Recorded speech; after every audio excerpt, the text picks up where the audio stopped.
What do you do when it's been a lot? It's been one of those days that it's been a lot. I have many of those days.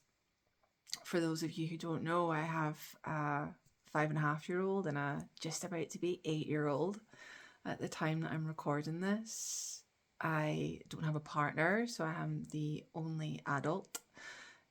When I have them, I'm a co-parent. I have my children 50% of the time, and my kids have very different requirements. And some may say, I say, high needs, a lot of attention, um, a lot of intervention, a lot of space holding at times, not all of the time. We have a lot of joy in this house. We have a lot of fun and freedom, and it gets really intense at times. And that's parenting, I believe. I only have my own kids and the clients that I work with, as far as like accounts of emotions. I'm not trained in child psychology or development or anything like that. And through my own experience, it's intense being a parent. It's full on. There's a lot of holding space.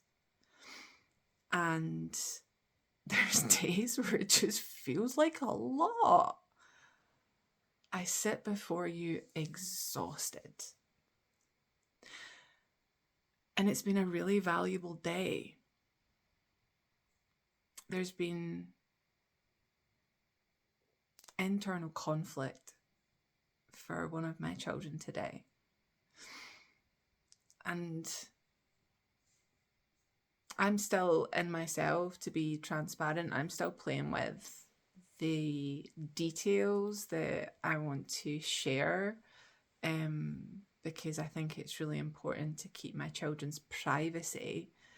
But there was a difficult situation that my boy wasn't able to cross the threshold. It felt like a lot for him. For other people, it may just seem like nothing.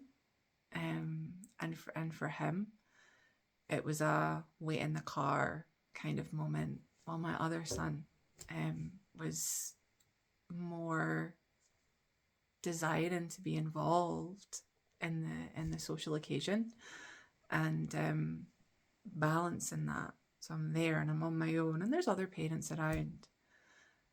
My children want me. They want me. And I'm holding that and I'm balancing that, and I can see the conflict and the push-pull, and I think we can all relate to that. This idea of wanting to do something and the discomfort coming up around it.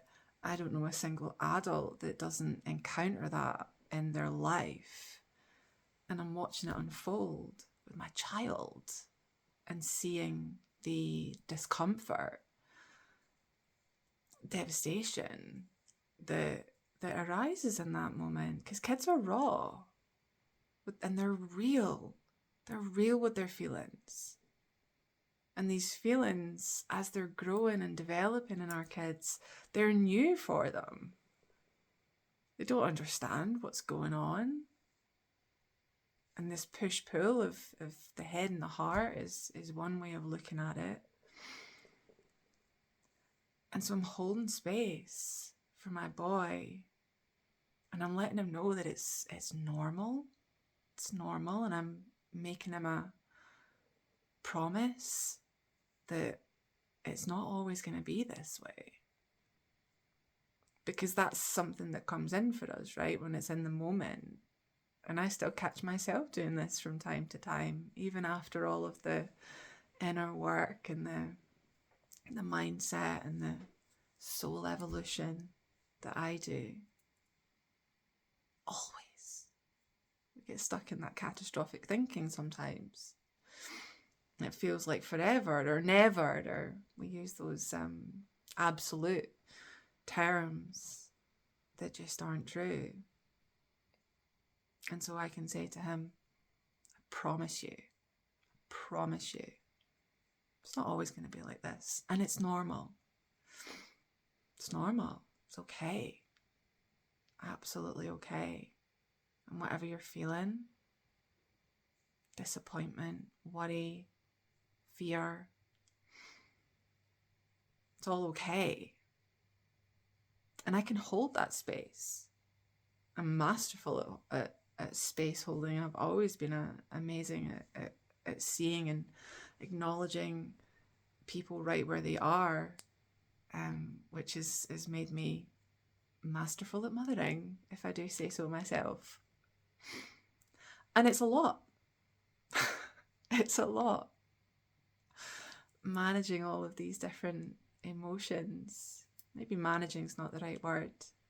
But just holding space for them. Holding space for them. And we have expectations around the way things are meant to go, right? Should be easy to do X, Y, Z. And then you throw a child into the mix and all of a sudden it's not easy. It's not easy to pop out to the shops. My shops, you have to get into a car first as well. It's not easy to get everyone in the house all enrolled, and the idea of going to the shop, very conflicting personalities, contrasting. It's late and I'm tired. Contrasting personalities that do end up in conflicts at times. Holding it. I'm holding it. And I had the thought today, I should get a bottle of wine. Just getting a bottle of wine. This is too much. And there's nothing wrong with getting a bottle of wine. Absolutely nothing wrong with it. And what I know for myself is that if I get a bottle of wine and drink said bottle of wine, then I'm not going to feel amazing tomorrow. I may not even feel amazing in the drinking of it. And so what do I do that is more nourishing for me?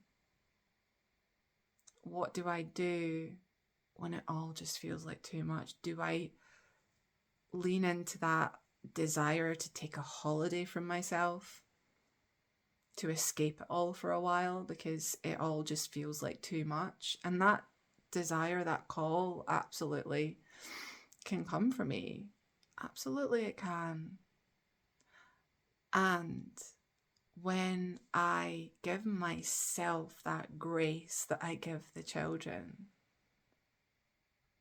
and provide a space for myself internally, I can breathe into it. I can be with it. Maybe I'll get into my journal. Maybe I'll move my body. Maybe I'll put on a movie. Maybe it'll be a glass of wine that I'll sit and really enjoy. I mean, I don't really drink anymore, but cup of coffee. It's the way that we're doing it. The idea that we're doing it from. When it all feels like too much, instead of taking that escape, that distraction from, choosing to lean in, choosing to love on ourselves, extend that compassion and that presence that we give to our kids and focus that in,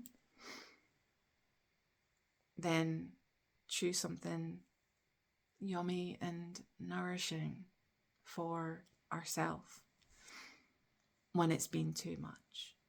And all of a sudden, everything shifts in that moment. It really does. So I'd love to hear, what do you do? What do you do when it's just been one of those days that it feels like too much? It feels like it's been like a lot. Do you lean for the distractions and the escape? And that's all right. That's absolutely okay. And my intention in this video is to bring some awareness to that, because with every action that we do in life, we get to ask, is this serving me? Is this adding to my life, or am I running away from something? So what do? I'd love to hear, and I look forward to seeing you in the next video. Sending you so much love.